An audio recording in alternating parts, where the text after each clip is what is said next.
The red dust of Mars kicked up behind Dr. Kim Jae-sung's rover as he drove across the empty desert. Every Saturday morning he made this same trip. His colleagues thought he was crazy. Maybe they were right.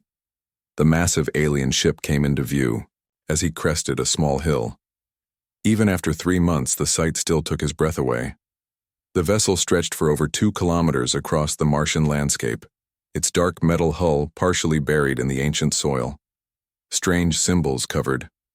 Its surface and its design was unlike anything humans had ever built. Jae-sung parked his rover and grabbed his equipment bag.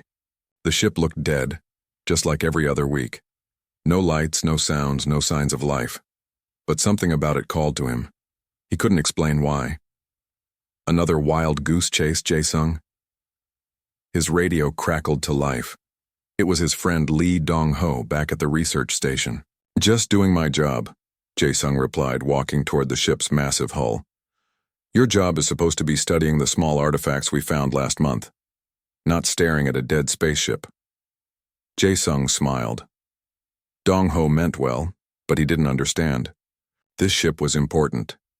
Jae-sung could feel it in his bones. The research team had discovered the vessel 3 months ago during a routine geological survey. It was buried under centuries of Martian dust and rock. The initial excitement had lasted about 2 weeks. When all their scans showed no power sources and no way inside, most of the team lost interest. Dr. Park So-young, the lead archaeologist, thought Jae-sung was wasting time. "We have real work to do," she'd told him just yesterday. "These small artifacts are giving us actual data about alien civilization. That ship is just a tomb." But Jae-sung disagreed. He'd spent years studying ancient cultures back on Earth. He knew that the biggest discoveries often came from patience and careful observation. Every great archaeologist had learned that lesson. He set up his equipment near the ship's side. First, he took detailed photographs of a section he hadn't documented yet. The symbols seemed to follow some kind of pattern, but he couldn't figure it out. They weren't like any language he'd ever seen. Next, he ran his scanner over the hull. The readings were always the same. Dense metal alloys that human science barely understood, but no energy signatures. The ship's builders had used materials that shouldn't exist, yet here they were. "Station Delta 7 to Dr. Kim." The radio interrupted his thoughts.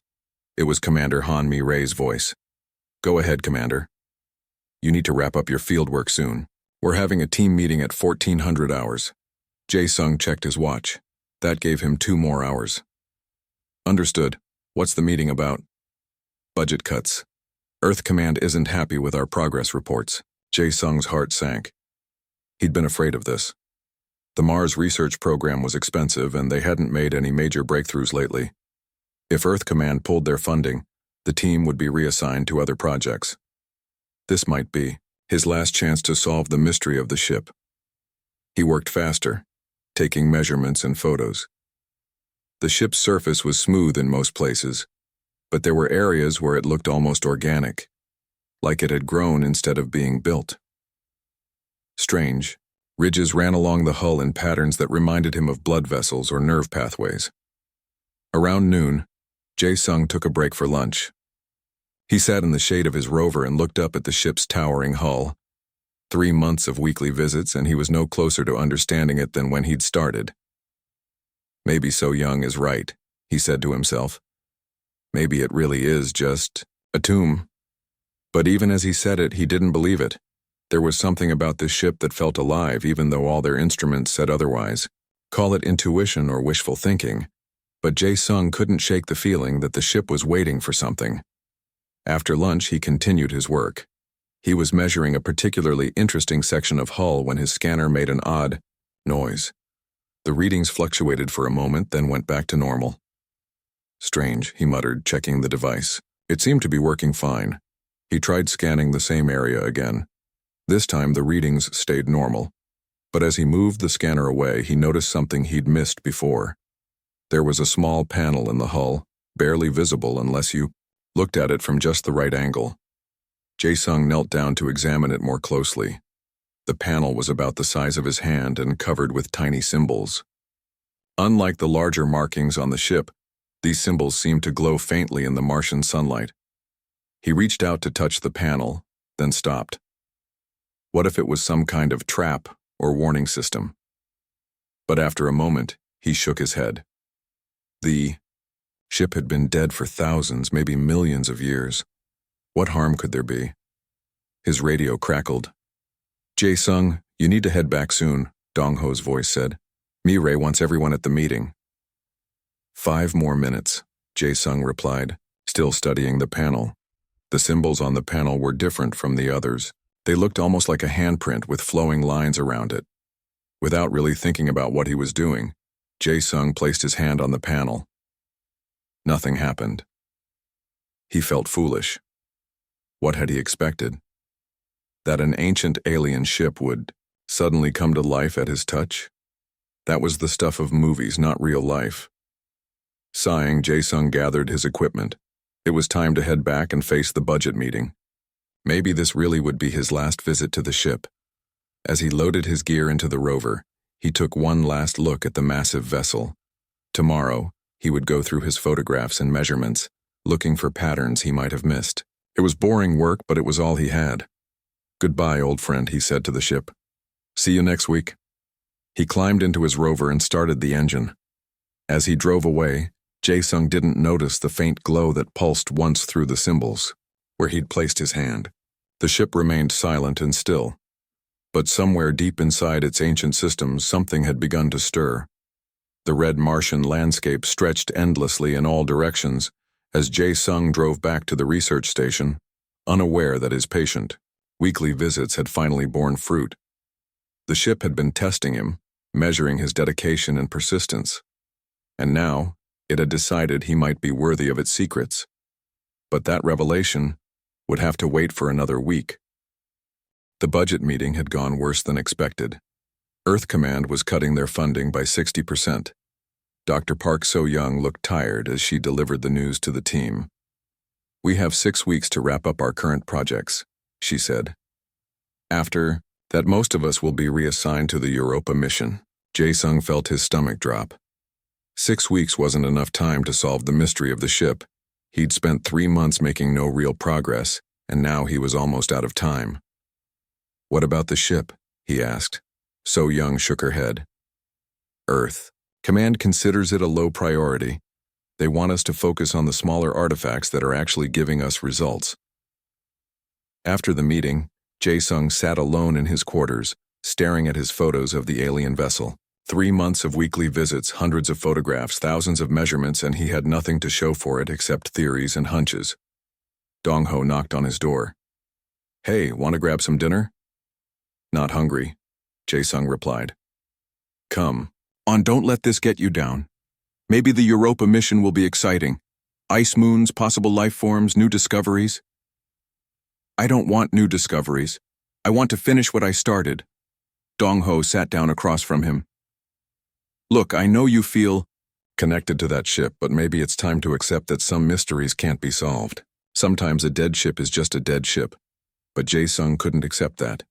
Not yet. Saturday morning came again. Despite everything, Jae-sung loaded his rover and made his usual trip across the Martian desert. This might be one of his last chances, and he wasn't going to waste it. The ship looked the same as always. Massive, silent, mysterious. Jae-sung set up his equipment and began his routine. He was working on documenting a section near the ship's front when his knife slipped. Damn, he muttered as the blade cut across his palm. Blood welled up from the wound. He pressed his injured hand against the hull while he reached for his first aid kit with the other. As his blood touched the alien metal, something strange happened. The ship hummed. Jae-sung froze. It was a low, deep sound that seemed to come from everywhere at once. The ground beneath his feet vibrated gently. What the hell? He stepped back, but the humming continued. Lines of soft blue light began to race across the ship's hull. They moved like electricity, but slower, more purposeful. The patterns reminded Jae-sung of neurons firing in a brain. The lights converged on a point just a few meters away from where he stood. The hull began to change, flowing like liquid metal. A doorway appeared where none had been before. Jae-sung grabbed his radio with shaking hands. Station Delta 7, this is Dr. Kim. The ship is active. Repeat, the alien vessel is showing signs of activity. Say again, Jae-sung. Dong Ho's voice crackled through the static. The ship is alive.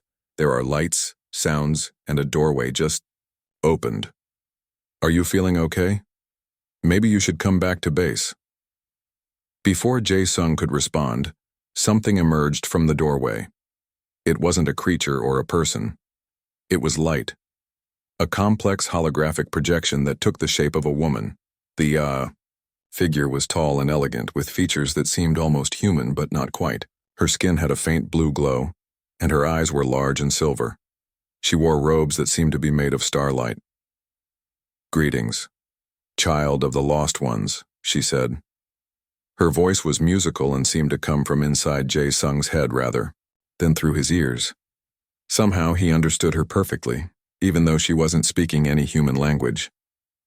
Jae-sung dropped his radio. You can talk?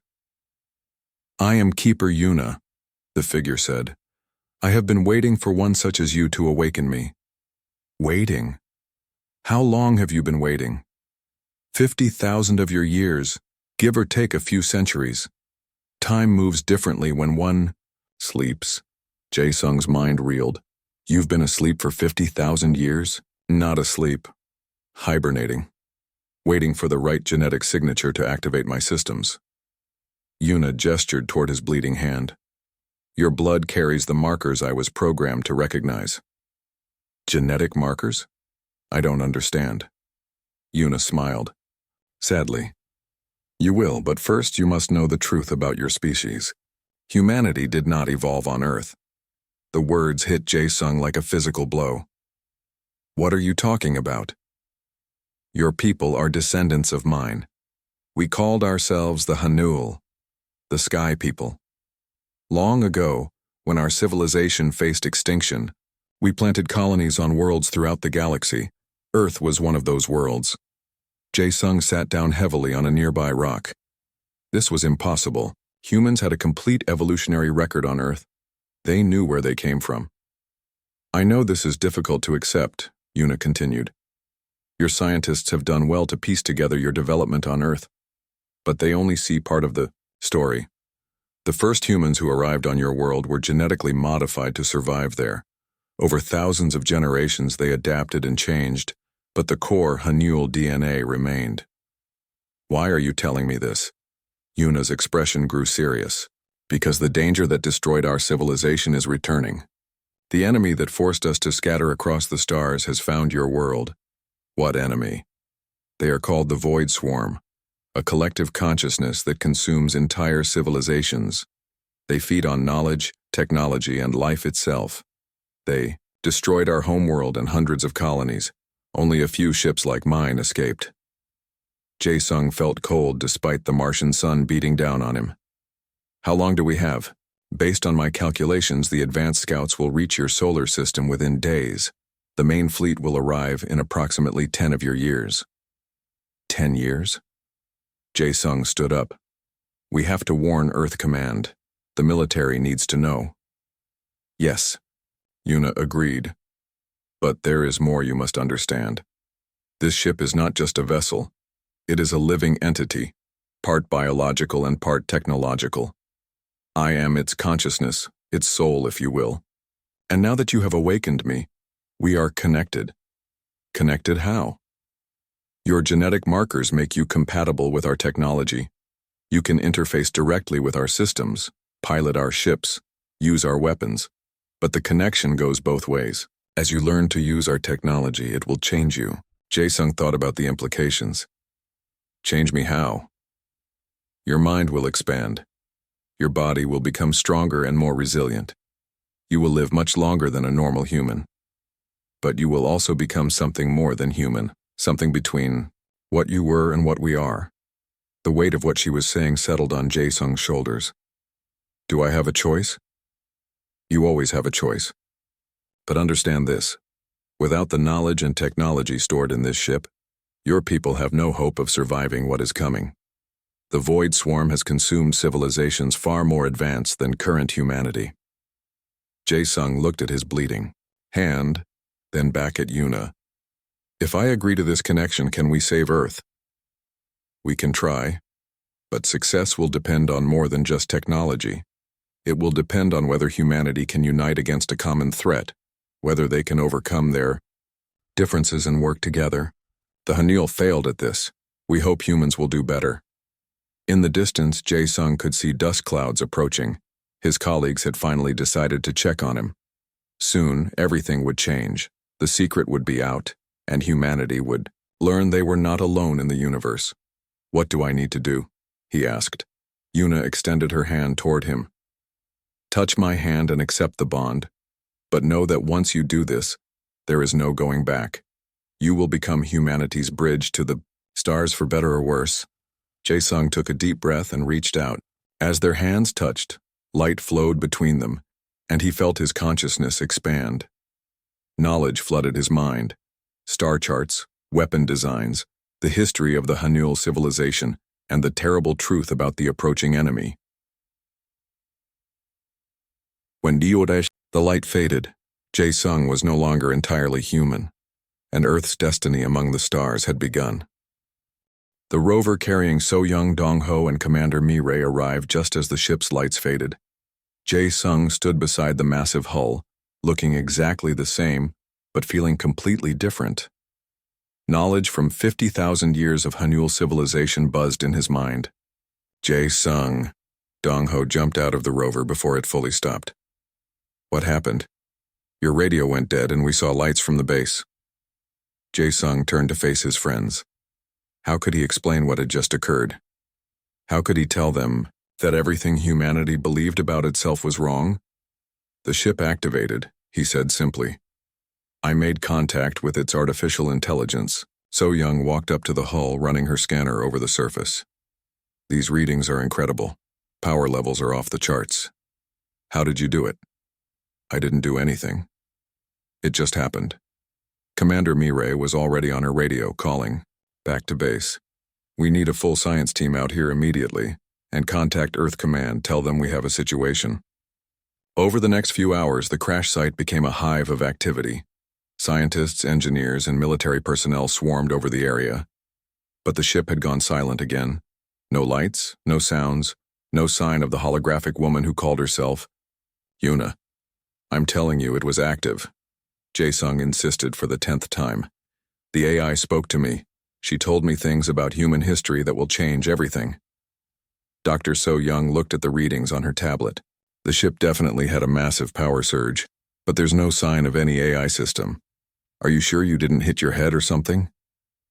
Jae-sung showed them the video he'd recorded on his personal device.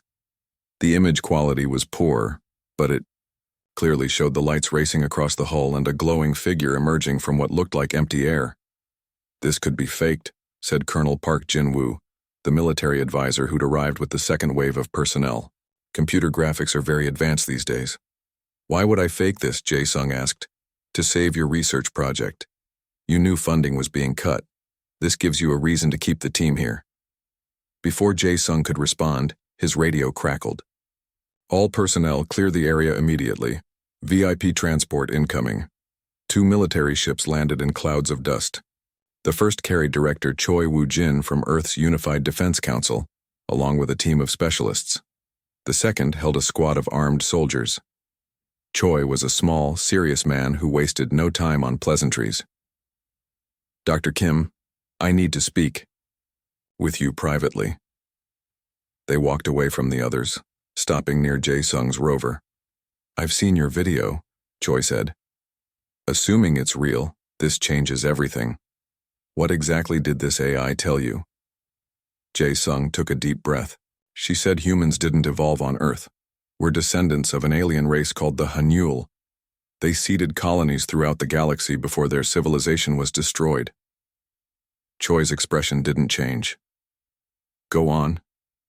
The enemy that destroyed them is coming to Earth. We have maybe 10 years to prepare. What kind of enemy? Something called the Void Swarm, a collective consciousness that feeds on entire civilizations. Choi was quiet for a long moment. Can you prove any of this? The ship contains all the proof you need. But only I can access it now. The AI chose me because of my genetic markers. Chose you for what? Jae-sung hesitated. How could he explain the bond he now felt with the ship? How could he describe the alien knowledge flowing through his mind? To be humanity's representative, to learn how to use their technology. Over the next week, the crash site became a restricted military zone. Scientists and engineers worked around the clock trying to activate the ship, but nothing they did had any effect. Only when Jae-sung approached did the systems respond. The sessions with Yuna became a daily routine. Each time, she shared more information about Hanul technology and history. Jae-sung learned about faster-than-light travel, energy weapons, and defensive systems that could protect entire planets. But the knowledge came with a price. Jae-sung could feel himself changing. His reflexes were faster, his mind sharper. He needed less sleep and could process information at incredible speeds. He was becoming something more than human. His friends noticed the changes too. "You're different," So Young told him one evening as they sat in the mess hall. "It's like you're here but not here at the same time." "I'm still me," Jae-sung said, but even he wasn't sure that was true anymore. Dong-ho joined them at the table. "The guys are starting to call you alien boy behind your back. They think you're being controlled by the ship." "Maybe they're right," Jae-sung admitted. "I can feel it in my mind all the time now. It's sharing its memories with me." So Young leaned forward. "What kind of memories?" "The last battle of the Hanul homeworld, the evacuation fleets, the decision to scatter across the galaxy rather than make a final stand." Jae-sung rubbed his temples. 50,000 years of history, all at once. Sometimes I forget which memories are mine and which belong to the ship. Not everyone was happy with the developments. General Kwon Tae-hyun had arrived from Earth with a combat fleet, ostensibly to protect the site. But Jae-sung could see the suspicion in the man's eyes. "This alien influence is dangerous," Kwon told Director Choi during a meeting Jae-sung was forced to attend. "We don't know what this thing is doing to Dr. Kim's mind. For all we know, it's turning him into a weapon against humanity." "The AI has been nothing but helpful," Jae-sung protested. "It's trying to save us." "So it claims," Kwon replied. "But how do we know we can trust it? This Void Swarm story could be a lie. Maybe the real threat is sitting right in front of us." Choi held up a hand for silence. "Dr. Kim, can you access the ship's database independently? Can you verify these claims about human origins?" Jae-sung nodded. "Yuna has shown me genetic records, star charts showing Earth's location from their perspective, even archaeological data about the first colonies. I want independent verification. Our own geneticists need to examine this evidence." That evening, Jae-sung entered the ship for the first time. The interior was vast and organic-looking, with flowing curves instead of straight lines. Bioluminescent panels provided soft light, and the walls seemed to pulse gently like a heartbeat. Yuna appeared beside him as he walked through the corridors. "Your people are frightened," she observed. "Wouldn't you be? Everything they thought they knew about themselves has been turned upside down. Fear is natural, but it can also be dangerous. Fear made the Hanul suspicious of each other when unity was most needed. Their civilization cracked from within before the Void Swarm delivered the final blow. They reached what Yuna called the memory core, a chamber filled with crystalline structures that stored the collective knowledge of her people. Place your hands on the central crystal, Yuna instructed. I will download the genetic records your leaders require. As Jae-sung touched the crystal, information flowed into his mind. DNA sequences, evolutionary trees, genetic markers that appeared in both ancient Hanul and modern humans. The evidence was overwhelming, but as the download completed, Yuna's expression grew troubled. What is it? Jae-sung asked. I have detected something in your solar system's outer reaches. Energy signatures consistent with Void Swarm scouts. Jae-sung felt his blood run cold. How much time do we have? Less than I hoped. The main fleet will arrive in 5 years, not 10. When Jae-sung shared this news with the human leadership, the reaction was swift and divided. Director Choi wanted to begin immediate preparation using Hanil technology. General Kwan insisted the ship was the real threat and should be destroyed before it could do more damage. We're talking about altering human DNA, about changing what it means to be human, Kwan argued. This alien thing wants to remake us in its image. That's not salvation, it's conquest. The alternative is extinction, Jae-sung said. The Void Swarm doesn't negotiate or show mercy. They consume everything. The debate raged for days while precious time slipped away. Earth's governments were in chaos as news of the discovery leaked out. Some world leaders demanded access to the alien technology. Others called for its destruction. In the middle of the crisis, So-young pulled Jae-sung aside. "I've been analyzing the genetic data you provided," she said. "It's real. The markers are there in human DNA, hidden in what we thought was junk code. We really are descended from these Hanul." "Does that change how you see me?" Jae-sung asked. So-young was quiet for a moment. "You're still the same person who spent 3 months visiting a dead ship because you believed it had secrets to share. That's what matters." But even as she said it, Jae-sung could see the uncertainty in her eyes. He was changing, becoming something new, and none of them knew where it would lead. The ship hummed softly around them, and somewhere in the distance, alien scouts prepared to report humanity's location to their masters. 2 weeks had passed since the first detection of Void Swarm scouts. Earth's governments were finally taking the threat seriously, but their response was chaotic. Some nations wanted to share Hanul technology freely. Others demanded exclusive access. A few still believed the whole thing was an elaborate hoax. Jae-sung stood in the ship's command center, watching holographic displays show the approaching enemy vessels. They were still years away, but their presence in the solar system was undeniable. "Your people argue while the enemy approaches," Yuna observed. Her holographic form looked more solid now, more real. The bond between them had grown stronger with each passing day. "Humans have always been like this," Jae-sung replied. "We fight among ourselves even when facing a common threat, but we also have a talent for pulling together at the last moment." The Hanul thought the same thing. They were wrong. Jae-sung turned to face her. "What happened to them exactly? You've shown me the battles, the evacuation fleets, but not the whole story." Yuna's expression grew sad. "They made the same mistakes your people are making now." When the Void Swarm first appeared, the Hanul colonies couldn't agree on a response. Some wanted to fight, others to hide, still others to negotiate. By the time they unified, it was too late. But you survived. Your ship escaped. A few dozen ships out of millions. We scattered across the galaxy, seeding worlds like Earth with the hope that our children might succeed where we failed. Jae-sung felt the weight of that responsibility. Humanity wasn't just fighting for their own survival. They were carrying the hopes of an entire lost civilization. "There's something else you need to know," Yuna continued.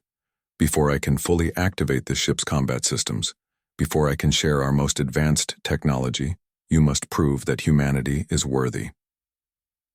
"Worthy how?" "You must undergo the trial of essence. It will test not just your capabilities, but your fundamental nature. Only if you pass can I release the final protocols." "What does the trial involve?" Yuna gestured toward a doorway that hadn't been there moments before. "You must enter the ship's core. There you will face simulations designed to test human nature itself. But I must warn you, the trial can be fatal. Many Hanul died attempting it." Before Jae-sung could respond, alarms began blaring throughout the ship. Emergency lights bathed the corridors in red. "What's happening?" he asked. Yuna's eyes went wide. "The human military vessels are powering weapons. They're preparing to attack the ship." Through the ship's sensors, Jae-sung could see General Kwan's fleet moving into attack formation. The man had finally convinced someone in Earth Command that the ship was too dangerous to allow to exist. "I have to stop them," Jae-sung said, running toward the exit. "No." Yuna caught his arm. Her touch felt surprisingly solid. "If you leave now, the trial opportunity will be lost. And without passing the trial, we cannot access the weapons needed to stop their attack. There has to be another way." "There is," You can attempt the trial now under combat conditions, but the risk will be much higher. Jae-sung thought of his friends at the research station. If Kwon destroyed the ship, humanity would lose their only hope against the Void Swarm. But if he died in the trial, the result would be the same. How long do I have? Their weapons will be in range in 20 minutes. Jae-sung took a deep breath. Then let's begin. The ship's core was unlike anything he'd seen before. The chamber was spherical, with no clear floor or ceiling. Crystalline structures jutted from the walls at impossible angles, glowing with inner light. In the center floated a chair that seemed to be made of liquid metal. Sit, Yuna instructed. The chair will interface directly with your nervous system. Once the trial begins, your consciousness will be pulled into the ship's quantum core. You'll experience reality itself as data. Jae-sung sat in the chair.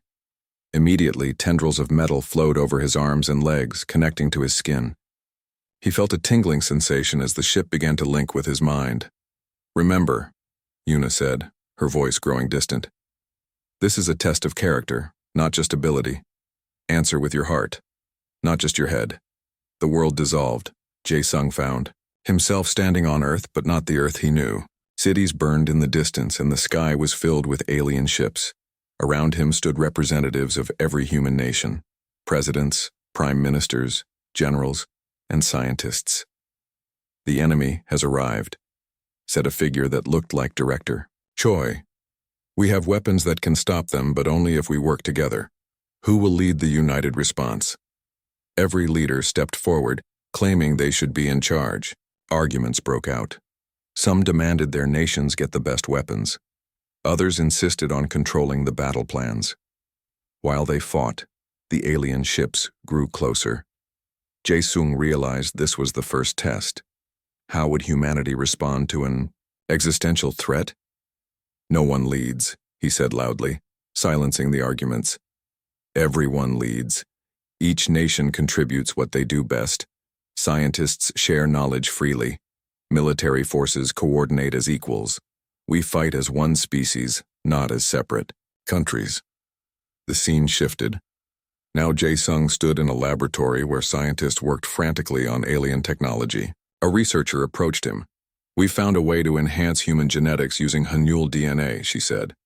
We can make people stronger, smarter, longer lived, but the process will change them permanently. They'll become something beyond human.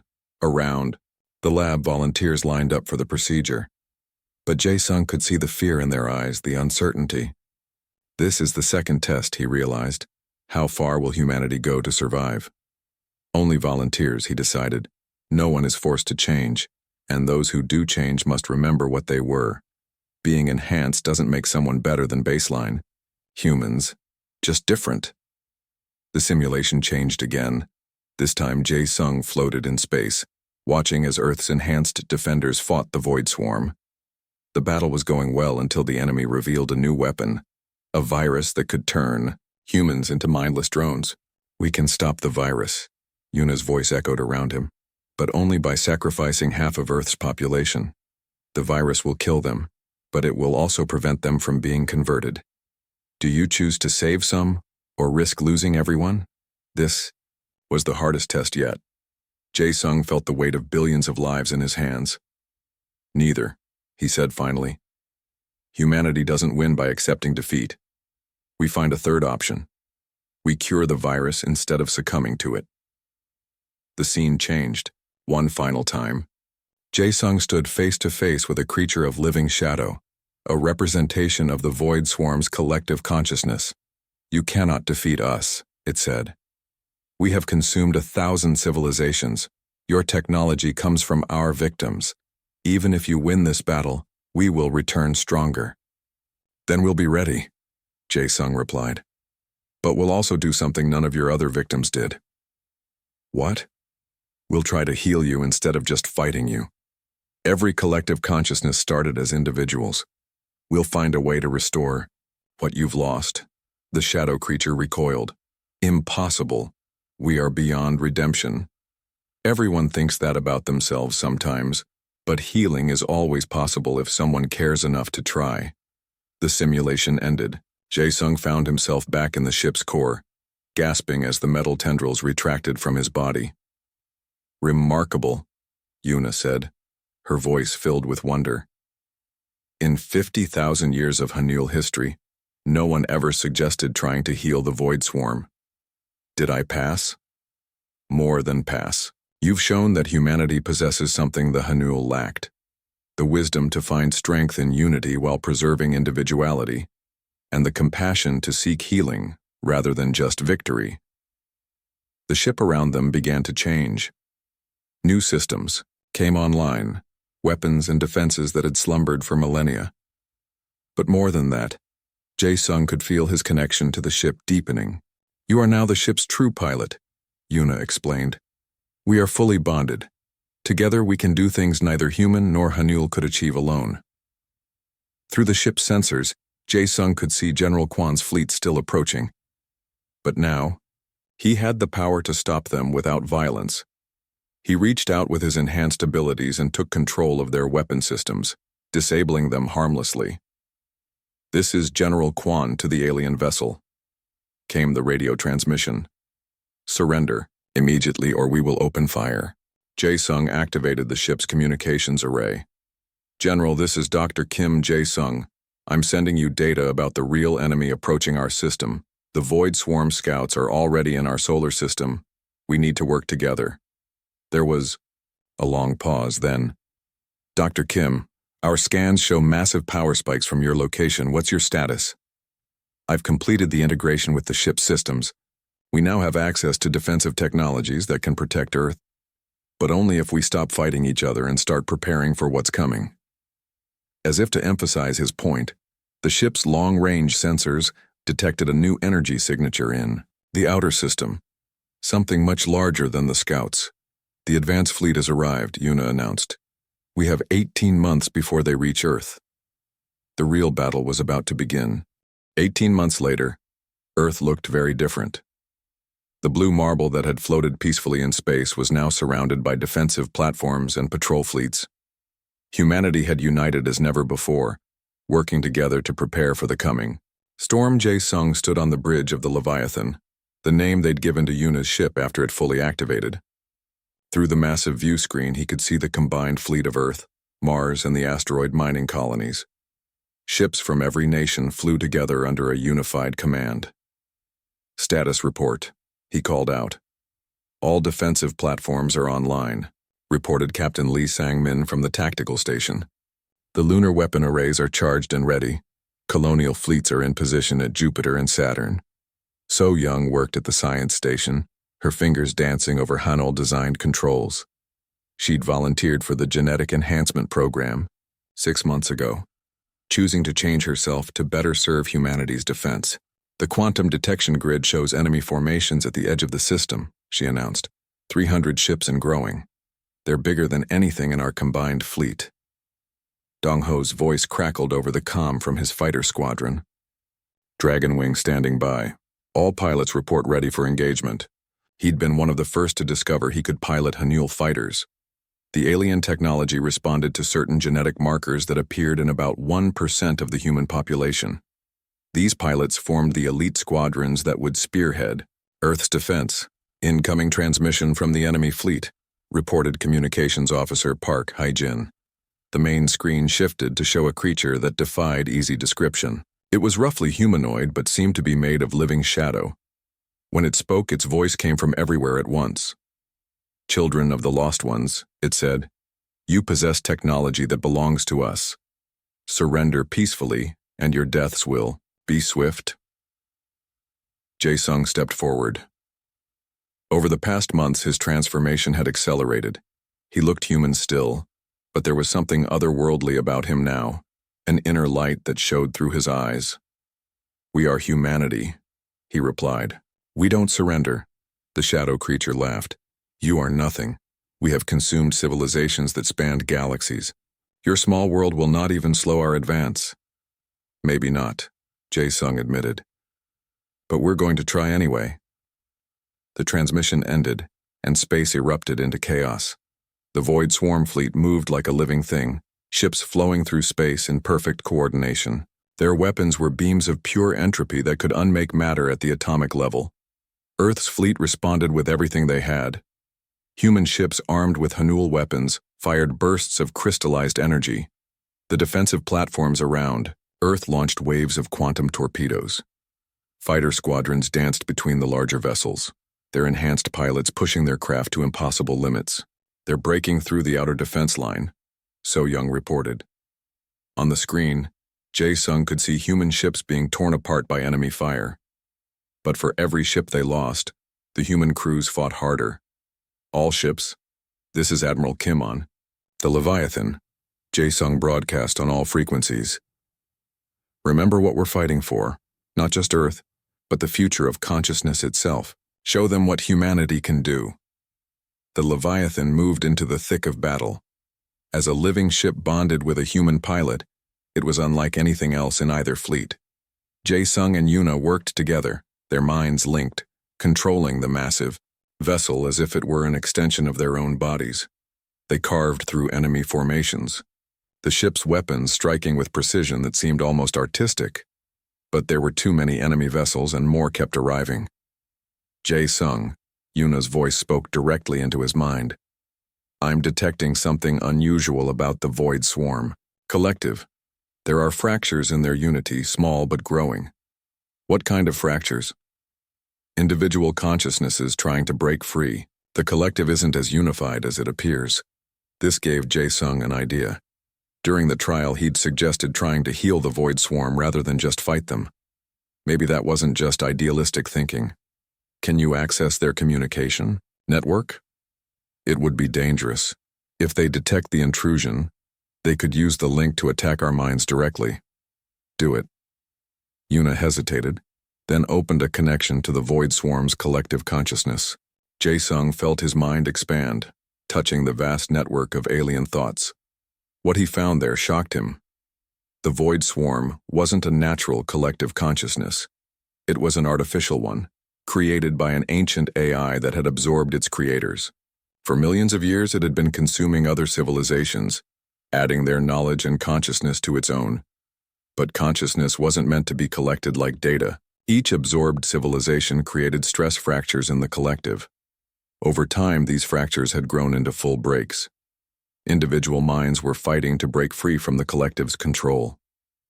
I can help them, Jae-sung realized, using the ship's quantum processing power.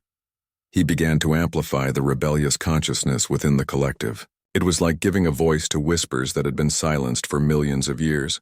The effect was immediate. Void Swarm ships began firing on each other as individual consciousnesses fought for control. The perfect coordination of their fleet dissolved into chaos. But the central AI controlling the collective detected what Jae-sung was doing. It turned its full attention toward the Leviathan, sending wave after wave of entropy beams.